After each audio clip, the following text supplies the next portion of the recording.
compañero Ricardo Sevilla, coordinador de investigaciones especiales en Regeneración MX y miembro de esta familia sin censura. Querido Ricardo, ¿cómo te va? Te saludo con mucho gusto. Buenos días.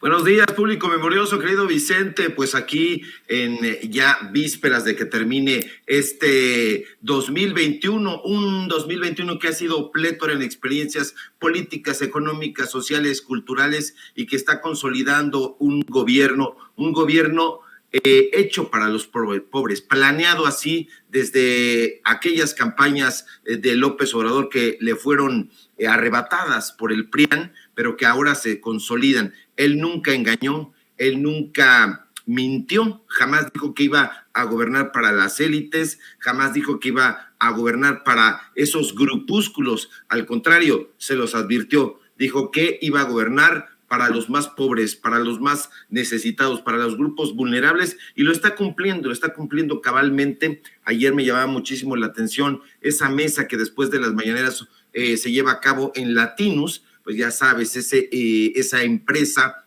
encabezada por la familia Madrazo, de cuño priista, pero también pues tutelada por los mismos parásitos de siempre. Sí, son unos parásitos que han vivido de fideicomisos, y me refiero pues a esa mesa de Héctor Aguilar Camín, de Chucho Silva Herzog, de Amparo Casar, y bueno, pues coordinada o presentada a modo por ese personaje inefable que es Carlos Loret de Mola. Y bueno, hoy el presidente de la República se refirió pues al grupo Reforma, y en el espacio de quién es quién en las mentiras, pues salieron a relucir varias de las mentiras, pero no es la única vez. El periódico Reforma, esta empresa de la familia Junco de la Vega, se ha encargado de difundir mentiras. ¿Cuándo? Desde siempre. Este periódico es uno de los más asquerosos que hay. Sí, es uno de los más asquerosos, y yo lo compararía con aquel periódico de la Organización Editorial Mexicana que se llama La Prensa. Ese que tiene el eslogan que dice: La Prensa, el periódico que dice lo que otros callan. ¿Y por qué lo callan? Por pudor, porque no son tan asquerosos. Y hay que recordar, público memorioso, que el periódico Reforma, pues son 4 periódicos, pero 2 aquí en la Ciudad de México han sido los más escatológicos. El Reforma, con su creación de opiniones lesivas a la democracia, al pueblo, elitistas. Hay que recordar a quién tiene ahí escribiendo, a quién tiene ahí bien pagando: a Sergio Sarmiento, este personaje que, pues bueno, acompaña del brazo, por órdenes de Ricardo Salinas Pliego, al decaído y marchito premio Nobel español peruano Mario Vargas Llosa, que lo lleva aquí, que lo lleva allá. ¿Por qué? Porque está recibiendo todavía órdenes de Ricardo Salinas Pliego. Y bueno, este personaje escribe ahí en Reforma. Denise Dresser escribe ahí en Reforma. Sergio Aguayo escribe ahí en Reforma. Bueno, escribir es un decir, porque todas las columnas, y ya lo hemos platicado aquí en Sin Censura, de Sergio Aguayo, hacia el final de sus textos dice: recibí la colaboración de fulano, sutano, perengano. Es decir, un entrefilete, una columna pequeñita, pues no es capaz de escribir, sino que tiene que pedir la ayuda de propios extraños. Hay que recordar, público memorioso, que el periódico Reforma estaba a 2 centímetros de publicitar la trata de personas. Sí, suena muy escandaloso decirlo, pero esa era la cruda y dura realidad que no se nos tiene que olvidar. En el periódico Metro se colocaban hacia el final anuncios clasificados, pero esos anuncios clasificados eran de servicios sexuales. Por eso lo pongo exactamente como en el periódico Universal, a través del gráfico. Hacia el final de estas publicaciones se encargaban de eso, de publicar ahí masajes, casas de citas, servicios sexuales personales. O sea, esto es lo que hace el periódico Reforma. Incluso la propia Televisa, imaginen Televisa, con esa larguísima cola que le pisen, lo sacó a colación. Ya no lo quieren recordar, pero es exactamente eso. Veo que dicen en las redes sociales, se exagera que el 90% de la información que da a conocer el Reforma sea mentira. No solamente es mentira, insisto, es escatológica, es sicalíptica.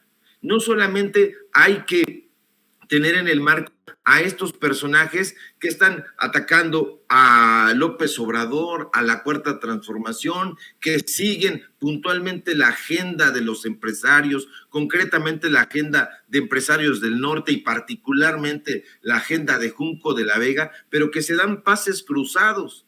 Vemos esa información colocada, dándole vuelo en Latinos, pero también la vemos que se le da vuelo en el Universal, cuando se supondría que son empresas que tienen ahí cierta disputa por las audiencias, nos damos cuenta de que no, de que actúan en un solo bloque. ¿Cómo es posible que veamos al director estadounidense Pascal Beltrán del Río, director editorial del periódico Excelsior, compartiendo felizmente los cartones de Paco Calderón? ¿Por qué no comparte los cartones de los moneros de Excelsior? Porque los han inyectado ahí y les han prohibido que sean críticos. Pregúntenles, háganles entrevistas a los cartoneros que publican ahí y van a ver qué les dice de Pascal Beltrán del Río, de Fabiola Guarneros, de la responsable directa de eso, que es Lorena Rivera.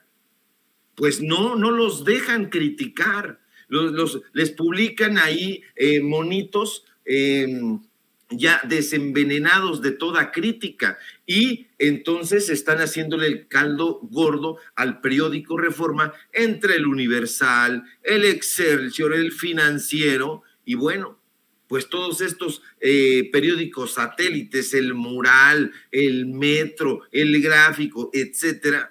Entonces, no es descabellado, y miren que hablar de cosas descabelladas yo sé bastante, pero no es descabellado que se diga que los contenidos de ese periódico, llamémosle así, no están dando verdades, están dando la verdad, la realidad tergiversada y pues por órdenes de estos personajes. Ese diario, ese periódico es un medio de comunicación corporativo, por eso no me voy a cansar de señalarlo con dedo flamígero. Sí, eso es lo que se tiene que hacer, porque aquí ya no hay investigaciones. ¿Cuáles son las investigaciones de Sergio Aguayo? ¿Cuáles son las investigaciones de Denise, de Jesús Silva Gerso, de este payaso que no me acuerdo cómo se llama, pero que salió y lo difundimos aquí también, de un personaje de lentes de barba? No soy yo, un personaje. El Cachas. Exactamente, este sujeto. O sea, ahí se publica, Vicente. Entonces, ¿dónde está la información dura? ¿Dónde están los datos duros que deberían de acompañar siempre al periodismo de investigación y al periodismo al cual le importa a la gente? No están, brillan por su ausencia y eso hay que señalarlo. El periódico Reforma, sí, 90% de eso que publican es mentira. Y el otro 10% pues son las cuestiones de la vaquita marina, porque cuando no hay nota para llenar los espacios editoriales, acuden al tema trilladísimo de la vaquita marina. ¿Cuántas cosas hay que dar a conocer del pueblo? Y ellos dicen, no, bueno, pues ¿con qué llenamos? Pues con el asunto de la vaquita marina. Y lo hacen ahí, lo hacen en Excelsior, lo hacen ahora también en el Heraldo de México, porque hay que recordar que todos estos personajes están siendo reciclados. Si nos echamos un clavado al periódico Excelsior de hace 2 años, nos vamos a encontrar que ahora en el Heraldo, pues a ellos los contrataron allá y resulta que están llevando a cabo el mismo modelo de fake news, y eso hay que decirlo, hay que presentarlo y que la audiencia sepa con quién se está desinformando. Oye, Ricardo, nada más para precisar, Eduardo Casia es este columnista que escribió aquello de Vas Carnal, esa vomitiva columna de te escribo a ti que te partes la madre con el sudor de tu frente para que votes por quien sea mejor para ti, tus hijos. ¿Te acuerdas? El de Vas Carnal haciéndole el caldo gordo a Gustavo de Hoyos y a Claudio X González. Lo que me llevó a confrontar a Claudio X González y a Gustavo de Hoyos con ese carnal en Hermosillo, Sonora, y que mejor se agacharon y siguieron caminando con el asterisco apretado. Y nada más para que veas, mencionas a este personaje y ayer le di retuiteé a una tuitera que se identifica como Tania, que dice, fue un año difícil, pero al menos no escribí esto, y comparte precisamente la columna para que veas la mierda que publicó el periódico Reforma. Perdón por decirlo así, Ricardo. Sí, tienes toda la razón, son desechos tóxicos. ¿Por qué? Porque tienen agenda política y esa agenda política viene de la mano con los intereses empresariales. Es el grupo de empresarios del norte, y estos empresarios del norte pues callan ante las ofensas flagrantes en contra del pueblo, en contra de la sociedad, pero son exultantes cuando se ven vulnerados sus intereses, son intereses económicos, y los intereses económicos desafortunadamente siempre vienen acompañados de decisiones políticas. Entonces, cuando se trata de celebrar un contrato con tal o cual gobierno, vamos a empezar a ver ahí que catapultan la agenda de ese gobierno municipal, de ese gobierno estatal. Estuvieron catapultando en su momento a Peña Nieto, y cuando Peña Nieto golpeaba en la mesa, que eran pocas veces, entonces ya venían los ataques en contra de Peña Nieto. Cuando estuvo Felipe Calderón, pues bueno, todos eran amigos de Felipe Calderón, y como no, pues ahí estaba trabajando y continúa trabajando la plana de amigos de Felipe Calderón, la plana de amigos que ahorita ya se quitaron las máscaras y que están celebrando todas las estulticias que este borracho dice en redes sociales y que dice en conferencias pagadas por quién, vaya uno a saber, pero por supuesto que tienen que ver con todo ese dinero que se llevó a sus arcas, que se robó durante el tiempo en que estuvo usurpando la presidencia de la República. Entonces, esto la gente lo tiene que saber, y ya lo sabe, porque el público es memorioso. Eso de que el pueblo tonto, el pueblo no es sabio, y todas esas burradas y asquerosidades que publica Guillermo Sheridan Prieto en el periódico hermano, llamémosle así, porque publican exactamente los mismos del mismo grupo, que es el periódico Universal de Eli Ortiz. Pues bueno, ahí vemos ahí a estulticias como esta de Eduardo Casia o Cachia, o vaya a saber cómo se pronuncia, pero este tipo de cosas son las que publica el periódico Reforma. Entonces no nos llamemos a extrañamiento cuando las leamos y las padezcamos. Pero aquí la gente ya lo sabe perfectamente, y si los está leyendo es precisamente para ver cómo desarticula esta narrativa, porque es muy importante desarticularla, es muy importante enfrentarla. Habrá personas que digan, no, ya es suficiente de que se esté hablando de estos personajes. No, yo estoy en desacuerdo con eso. ¿Por qué? Porque todavía hay generaciones que se informan en estos periódicos. Hay gente que todavía no le sabe muy bien a las redes sociales, no le sabe muy bien al internet, y entonces, pues bueno, va a los puestos de periódicos y compra estos diarios, pero ahí se va a encontrar con esto. Insisto, no nos olvidemos de la catadura del grupo Reforma, cuyos intereses, pues bueno, son, llamémosle, bastante,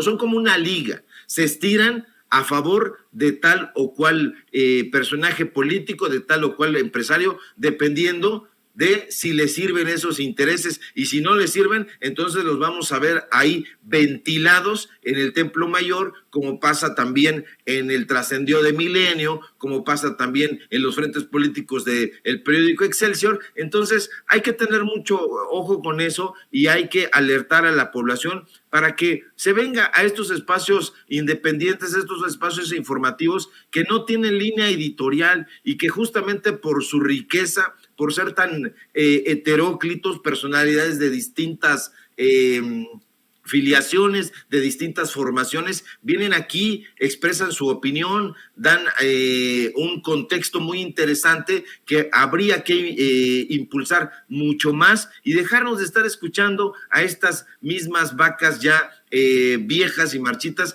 que quieren continuar tragando de la alfalfa de los fideicomisos y del neoliberalismo, pero eso se está acabando y yo veo con mucho entusiasmo el próximo año porque tengo esperanzas muchas de que estas cosas cambien y que esos medios de comunicación vayan derrumbándose como lo que son bloques de hechos de cemento, pero de un cemento como hacían esas casas con cemento que se caía, porque como no se clavaban todo el dinero, pues le ponían del peor cemento. Entonces, así está pasando con esos medios de comunicación corporativos, se están deshaciendo y bueno, están cayendo a los pies del periodismo informativo, del periodismo que enfrenta con datos duros esa realidad que ellos quieren tapar con un dedo.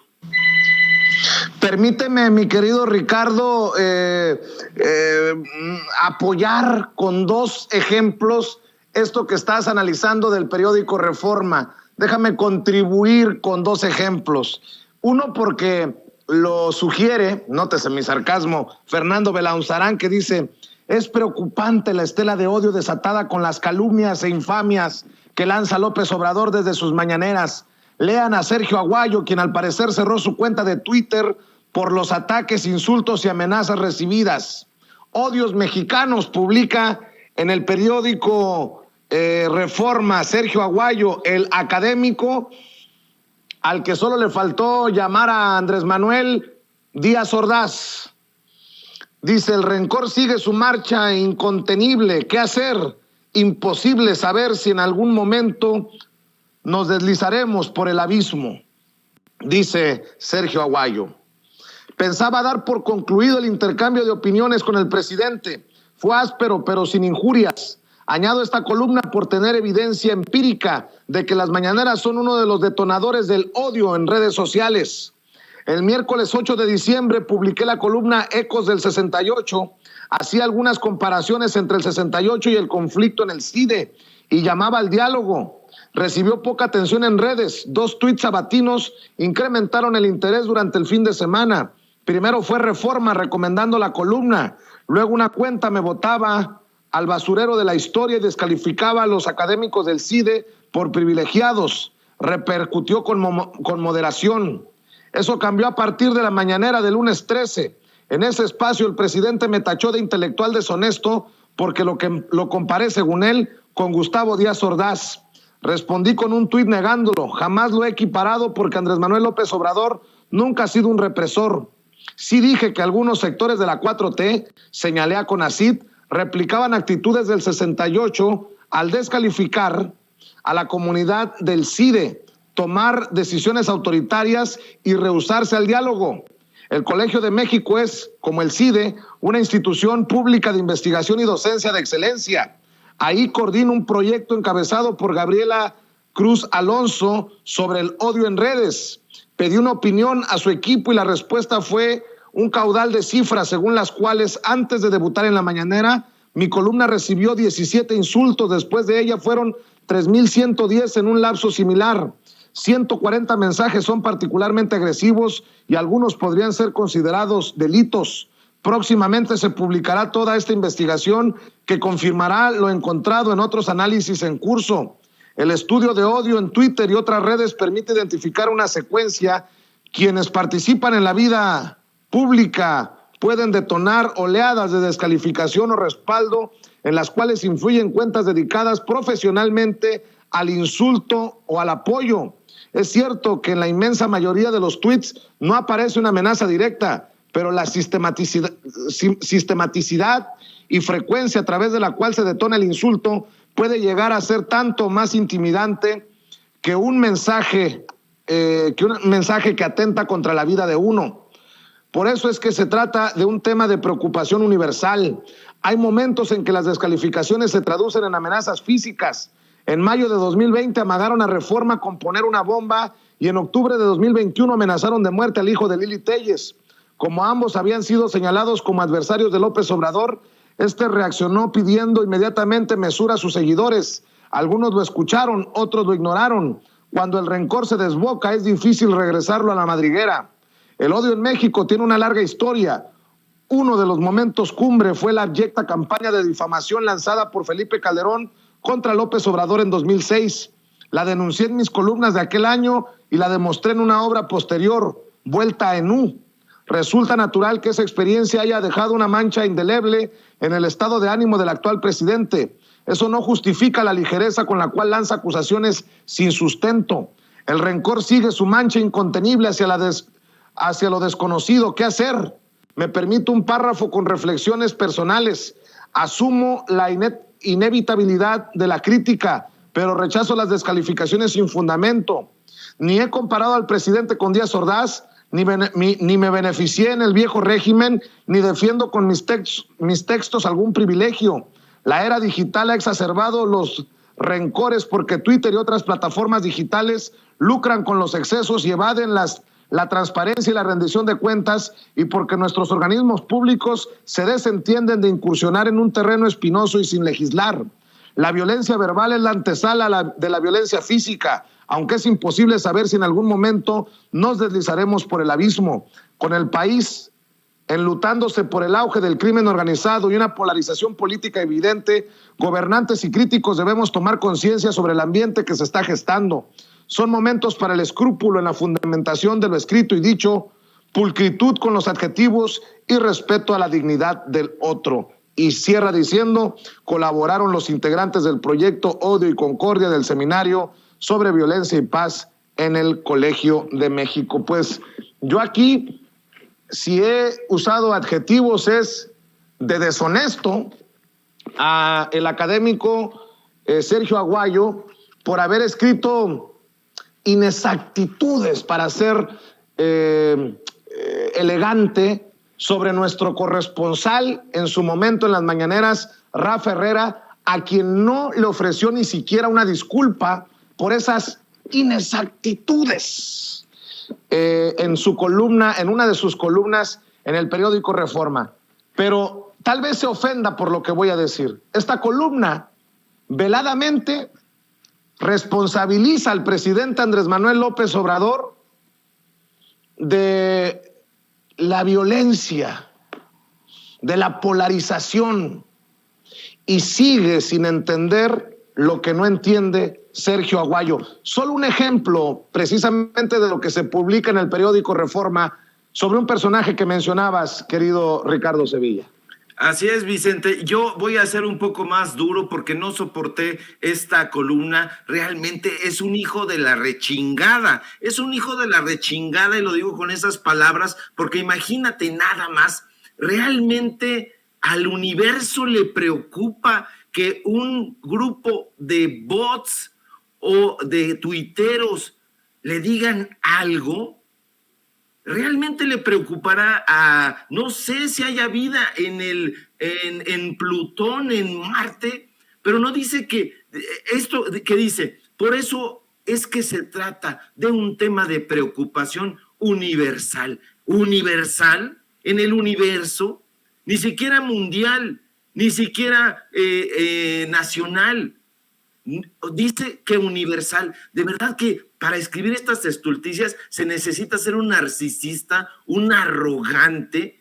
A mí me han escrito cualquier cantidad de estulticias en Twitter y no salgo corriendo desde mi trinchera en Regeneración a decir, me están amenazando, y estas amenazas que me propinan son un tema de preocupación universal. Qué narcisismo, qué egolatría. Y fíjate, Colaboran los integrantes del proyecto Odio y Concordia del Seminario sobre Violencia y Paz del Colegio de México. ¿Y quién los dirige?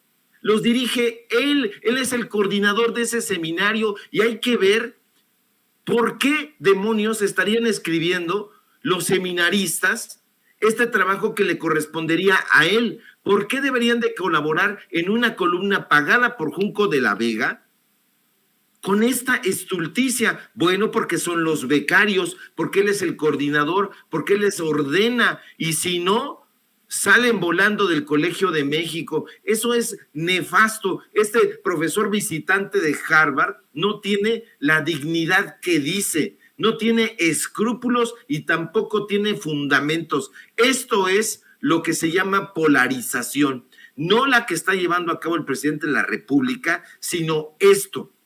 Me están atacando a mí, Sergio Aguayo. Dice que no tiene dobleces, que es un tipo transparente y que no se ha beneficiado de los antiguos gobiernos. Pues que le pregunten a su examigo que estuvo ahí sentado con él en primer plano, que le pregunten a Carlos Elizondo Mayer Serra cómo se quiso adjudicar una beca del CONACYT y Carlos Elizondo no se la dio por las razones obvias, pues porque es un personaje que no la merece, independientemente de que supuestamente haya tenido una carrera académica brillante y las arañas. Eso no es cierto. Ya estamos viendo quién está detrás de todo esto y son otra vez los becarios. Yo hago un llamado a los estudiantes, a los becarios, a la gente que presta servicio social, que no haga eso, ya no le hagan el caldo gordo a estos parásitos que ni escriben, ni dan clases y están todo el tiempo defendiendo privilegios. Ya no lo hagan, por favor, respétense un poquito, tengan un gramito de dignidad y no trabajen con estos parásitos, querido Vicente.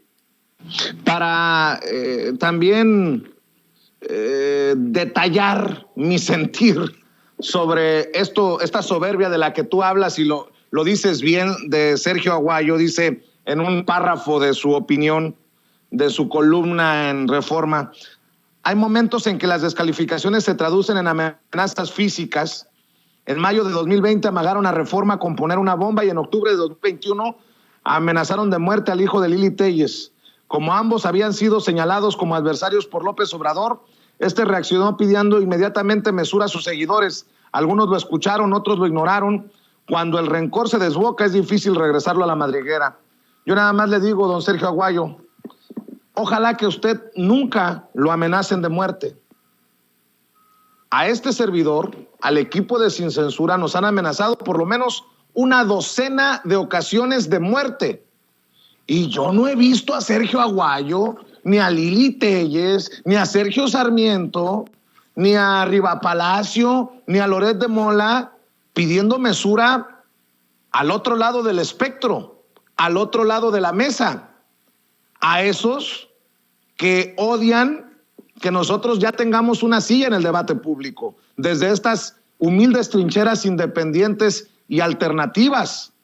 No mame, don Sergio. Y no le deseo el mal a nadie. En su momento me solidaricé y dije que no estaba de acuerdo por esas amenazas al hijo de Lili Téllez. No, nunca por la vía de la violencia. Pero, bueno, no voy muy lejos. Voy a recordar un episodio cuando era miembro del equipo de La Octava, cuando era conductor de uno de los espacios de La Octava. Nos amenazaron de muerte. Y ni Álvaro Delgado, ni Alejandro Páez Varela, ni Ricardo Rafael, y no recuerdo si Julio Astillero, creo que Julio Astillero fue el único que mencionó algo en solidaridad al equipo de Éntrale Sin Miedo.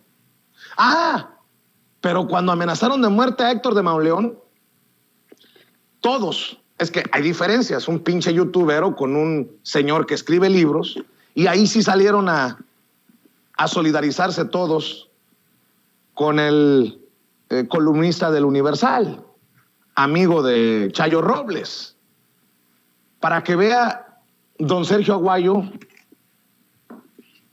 que su realidad no es la pinche realidad, ni siquiera en las benditas y malditas redes sociales. póngase a hacer su tarea, cabrón. Si es académico e investigador, póngase a hacer su tarea. Ay, y le voy a pedir que me aguanten a Meme Yamel y a Ramiro Padilla Tondo, que le van a entrar a la mesa de diálogo, porque te quiero dar otro ejemplo, y son recientes, por todo lo que hemos estado hablando, mi querido Ricardo Sevilla, son recientes. La Comisión Federal de Electricidad dice, con comparaciones falsas y malintencionadas, Sergio Sarmiento, en el periódico Reforma, persiste en su campaña contra la Comisión Federal de Electricidad. Lamenta que México tenga una empresa eléctrica con sentido social, mientras oculta los problemas que trae un sector eléctrico en manos privadas, por ejemplo, en Texas. Y mandan una aclaratoria, una carta que ya se está convirtiendo también en una tradición, desmentir al periódico Reforma, dirigida a Alejandro Junco de la Vega Elizondo, director del Grupo Reforma, en relación con la columna de opinión La Comisión Federal de Electricidad contra Iberdrola, publicado en el periódico Reforma el 14 de diciembre de 2021, firmada por Sergio Sarmiento, y le hacen una aclaratoria de 2 páginas, de 2 hojas. Creo que puede ser larga la lista de ejemplos de lo que aquí has planteado, pero el de Sergio Aguayo y el de Sarmiento en el Reforma son 2 de los últimos ejemplos, querido Ricardo Sevilla. Es una ligereza pues estas parrafadas que utilizan acusaciones, lanzan diatribas en contra de los personajes que en ese momento les ordene su jefe, su patrón, y son acusaciones sin ningún análisis, sin ningún sustento. No hay investigación periodística, no hay datos duros. Ahí vemos esa polarización que tanto están acusando en el presidente de la República y en sus simpatizantes. Y bueno, tiene que trabajar Sergio Aguayo. ¿Por qué se le está pagando? Y además se le está pagando con dinero público. El Colegio de México tiene un presupuesto y tiene fideicomisos. Hay que revisar esos fideicomisos, hay que ver quién está pagando a este proyecto de seminario. A mí me llama la atención, Proyecto Odio y Concordia del Seminario sobre Violencia y Paz. Estoy seguro de que si revisamos ese seminario, vamos a encontrar que la bestia negra, el odiado consentido, va a ser el presidente López Obrador, y eso no se tiene que permitir en una universidad. Imagínate nada más, está dando seminarios propiciando el odio. No tiene escrúpulos este personaje que nunca ha escrito solito, un entrefilete pagado por el empresariado. Te mando un abrazo fuerte, querido Vicente, público memorioso. Gracias, Ricardo. ¿Por qué no cerramos invitando a la gente para que te apoye en tus trincheras y en tus redes? Por favor, en Twitter, @Sevilla Crítico, en Facebook, Ricardo Sevilla, así nada más, y en Regeneración MX, donde estamos dando a conocer precisamente investigaciones especiales que en mi caso, pues escribo yo solito, sin ningún tipo de seminario y sin que nadie me lo pague. Yo solito lo firmo y soy responsable. Y bueno, pues muchísimas gracias por el espacio y por el apoyo que nos están dando. Se necesita en estos espacios noticiosos. Síganme por favor también en los datos duros. Hoy tenemos programa de 4 a 5:30 y aquí en Sin Censura nos vemos en punto de las 11. Un fuerte abrazo a ti, al público, a Ceci ahí en los controles. Muchas gracias al maestro Ricardo Sevilla, coordinador de investigaciones especiales en Regeneración MX y miembro de esta familia Sin Censura. Ya se están acomodando en su asiento respectivo Meme Yamel, el maestro Ramiro Padilla Tondo, la diosa poblana y el sensei, para dejar la víbora chillando en esta mesa de análisis, en esta mesa de diálogo que se viene. Saludo con mucho gusto a nuestra corresponsal Meme Yamel. ¿Cómo te va, Meme? Un abrazo. Un abrazo, mi querido Vicente, ¿cómo estás? Muy buenos días. Como digo yo, muy buenas las tengan y mejores las pasen. Ya estamos en el Guadalupe Reyes, ya qué más da. Ya estamos a unos días de Navidad. Ya, yo solo quiero preguntarte, mi querido Vicente, si tú estás dispuesto a audicionar para un spot, porque como que te veo mucho en el mood navideño y el PAN acaba de lanzar un spot con Santa Claus. Entonces, no sé si quieras entrarle también a esta dinámica. Vaya, el mood navideño contagia. A ver, ya lo tenemos. ¿Podemos por cuestiones de derechos en música y estas cosas o hay riesgo de que nos chinguen? A ver si Toño me confirma, porque si le entramos a esto del spot, a ver, mi querido Toño, ¿ya lo revisaste?